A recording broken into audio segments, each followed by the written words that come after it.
So, hey, baby boy. Amanda, what's up? I'm good, boo boo. Miniano. I bless you, Charlie. Charlie. No, Biane, how much you chop? I'm 33. 33. Oh, wow. Interesting. The age at which Jesus died, or was it 35? Oh boy. Oh boy. Kubolor, I'm just, listening to your song. I've listened to it a couple of times, and I'm trying to get something right with your predictions. Mm-hmm. Yeah. Was this a dream? Is this a message you got from someone? How did you come about all these predictions that Obinim will die from his sex acts, and Pastor Chris will die from using too much bleaching cream, and TB Joshua will die from a building collapse, and Duncan Williams will die in a car accident? Where's all this coming from? I really don't know. I mean, I was just playing the guitar and lyrics were just coming to my head and I sang them. So I can't really explain. I mean, we hear many things about them in the news here and there, and maybe in the back of my mind, something formed together, but I can't really explain where exactly it's coming from. Where your predictions are coming from? Yeah, I can't explain. Why can't you? Because if you're predicting, then you probably have a source, right? Yeah, but the words, I don't know where the words came from. It just came to me. It's not like I went to open a pipe somewhere and it was pouring in my bucket. It just came into my head. So I don't know where it came from into my head. So the thing just came and you sang it. Doesn't mean if anything comes into your head, you sing it. Anytime you have your guitar and anything comes into your head, you will sing it. If I feel inspired, I will. Wow. Kubolor, do you think Christians are suffering? Yes. Tell me more about this. What are your observations and what have you seen? Tell me about the average Christian, when I was growing up, the average Christian could sit anywhere in the church. But now the average Christian sits at the back because you have to be rich to be able to sit closer and closer to the front, to the pastor.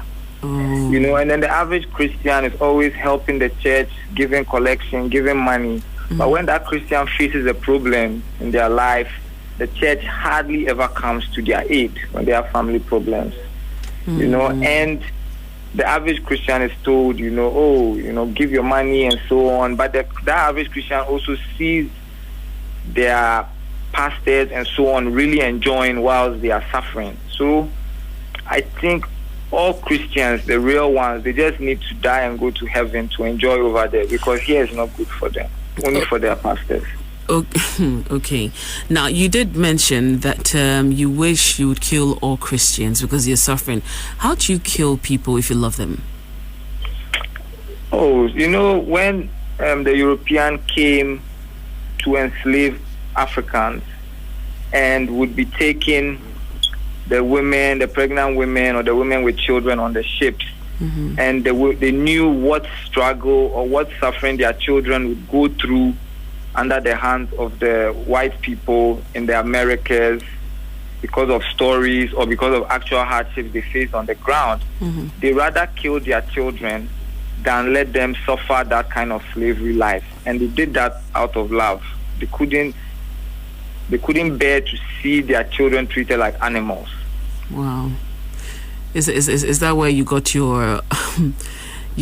I don't know whether to say this is an inspiration or whatever. Is that where you got yours from? No, I'm just saying that to show that you can kill out of love. Wow. What has the response been, after, you released this song? What are people saying about this particular song? Do you think they're pleased? I was just walking around in Osu. Not walking around to buy something for my sister. Okay. And almost everybody that passed by me in their car or walking just said, very soon. And I looked at them and they would just do like a blow, like just flex their body. So I think a lot of people are in tune with the song, whether they are Christians or Muslims or whatever. There's an element of we are being cheated in the song that the average human being identifies with. Let me ask you something. If you were a man of God and someone comes out, with a song like that, how would you take it? I don't know exactly what that means if I were, because one day in the future, history will reveal that I am a man of God and that the other people were not. Wow, one day in the future, history will reveal. I can't wait to understand all that you're telling me right now. But let's take a look at, the men of God that you actually mentioned. You mentioned TB Joshua and talked about a building collapsing. Are you relating it to his building that collapsed? Are you reading meanings into it? We're looking at Pastor Chris. He's light skinned, and you're talking about bleaching creams. Do you believe he's bleaching? I do believe he's bleaching. You believe he's bleaching? Yes, I do believe that. And I also, and you know what happened with the building collapse and the people that died. But I have a problem. Okay. According to Christianity, those guys will not be men of God because they are really fixated on money, and the Bible preaches against that. So I can't call them man of God. Even if I look at the Bible and what the Bible says, I can't call them men of God. How well do you know Obinim, Duncan Williams, TB Joshua, and Pastor Chris? How well do you know them? I don't know them personally, but I've met a few of them personally. I've met a few of them face to face. I don't know them personally, but from how they carry themselves and from the kind of things they say, I see a lot of pride. I see a lot of arrogance. I see a lot of boasting, of coveting that comes from them. And I don't know these to be qualities of a Christian. And Obinim, about his sex acts and pedophiles.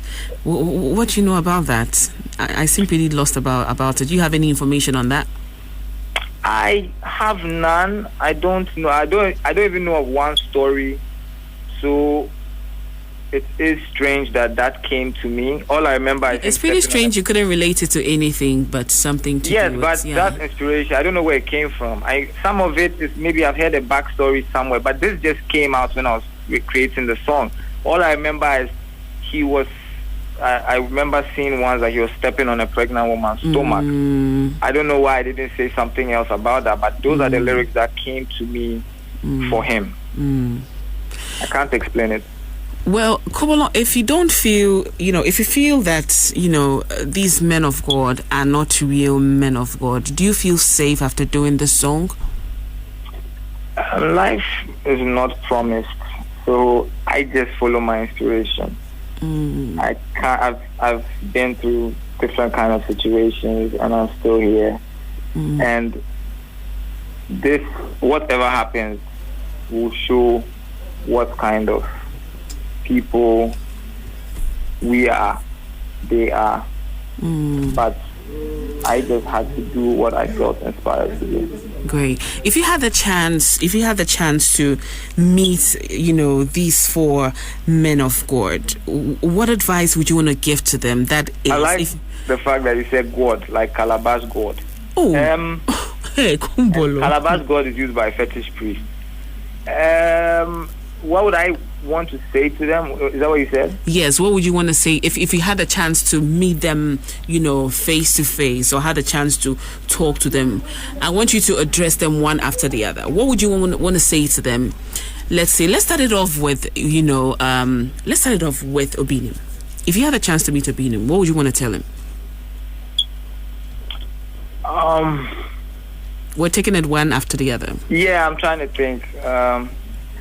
Before maybe you step on a pregnant woman's stomach next time, I think you should just take your shoes off, because maybe there will be like some chicken feces under your shoes and you make her dress smell. But maybe he has foot rot and that will make her dress smell more.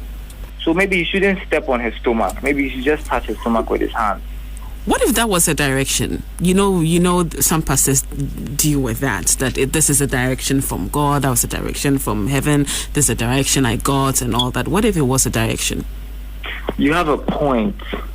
So then I wouldn't, for that situation where everybody is inspired to do certain things or strange things, I wouldn't really have what to tell them. Because if they feel that they were inspired, or they say they were inspired by God to like step on people's stomach or to change their skin color, then, I wouldn't really have anything to say to them. Okay, now we've dealt with Obinim. Let's come to TB Joshua. What would you want to say? All I tell him? Yeah. That he made my 31st December night in Bolgatanga miserable, because I went to a place called Namori at the end of Ghana, right on the Burkina Faso border, to get away from the noise in Accra, from electricity, from all these things. And I was in a village at Tivo's place, one of Ghana's top musicians. He's a Frafra musician at that place called. When I was at his house, and the family brought out a TV and speakers, and they put his channel, Emmanuel TV or something like that, on all night. And he was saying from now on, for the rest of the year, every time you see somebody, just greet them good morning, whether it's afternoon, evening. So for the next couple of days, when I was living over there among the family, evening, afternoon, the whole day, they were just saying good morning. And I felt like I was living with mad people. So I will just express my displeasure at him doing that. Oh my goodness. I think I have seen that, but I think he explained why, because he said the morning is a new beginning, and that is the main reason why he said to people. But there's beginning, there's middle and end, so you can't be saying good morning forever. Like you just greet good morning from now on. We shouldn't see any of that. Okay. And I was trying to be in a peaceful place, just look at the stars and listen to the wind. And I was hearing this TV and this program had followed me there. And I was in someone's house. I couldn't go and tell them to turn off the TV. Oh my goodness, Kubolor. So we've dealt with TB Joshua and that of Obinim. Let's come to Duncan Williams. You said you predict Duncan Williams will die in a car accident.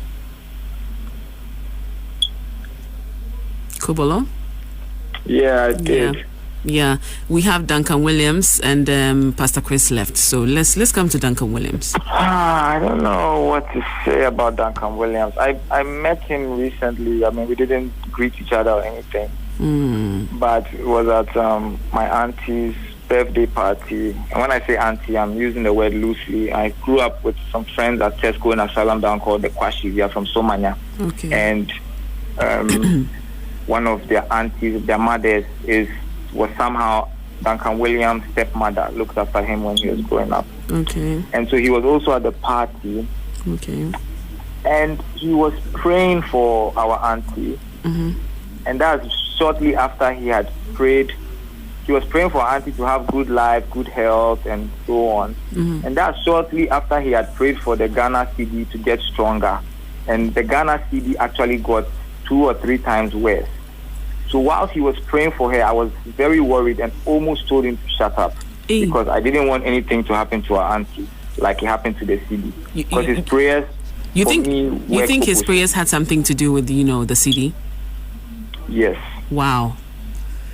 Because instead of Ghanaians scrutinizing the government when the CD was dropping, when he came out and said he would pray, I'm sure there are many people, including the ones in church, that relaxed and waited for his prayer to work. Okay. Wow. Kubolor. Finally, Pastor Chris. Oh, Pastor Chris. I had a girlfriend who had a shop right at his embassy church over there in the industrial area. Okay. And I think quite recently they kicked everybody away from there. I don't know if it was AMA or Pastor Chris or whatever. But every time I went to visit her, hang out, I would just look at his signboard over there and just be looking at his face. And it was even brighter than the sun that was shining over there, and I didn't understand. And I just kept looking at his face, and I was just worried that this guy would die from skin cancer for the way he was getting fairer and fairer. Have you ever seen like a throwback picture of Pastor Chris and a current one to believe that he's bleaching? Because I think ever since I have known him, he's always been light-skinned. How long have you known him for? For quite some years bleaching now. Has been going on for about, many decades now. Okay. But why do you believe he's bleaching? I don't think I've seen a picture of him being dark. Dark. Yes. Yeah, I'm sure he's made them clean all those pictures from the internet. Wow. Well, Kubolor, is there a party coming up soon? Yesterday was my birthday, yes. So we chilled at Bermuda. So I'd like to say thanks to Yara Samoa. Oh, okay. He hosted us nice there. My friends came around, Panji, Yapuno, Kalio. So there's a bunch. But then we're going to chill out at Kutubabi, Wembley Park on 12 September. 8 hours and a couple of boxes at 5:10. Okay. So we'll be there 12 September to enjoy ourselves. All right, Kubolor. Thanks so much for this interview, and you enjoy your day, okay? You too, Amanda. Thanks. Bye. Why are you laughing? Your voice is tickling me. You know what? Bye-bye. Enjoy your day.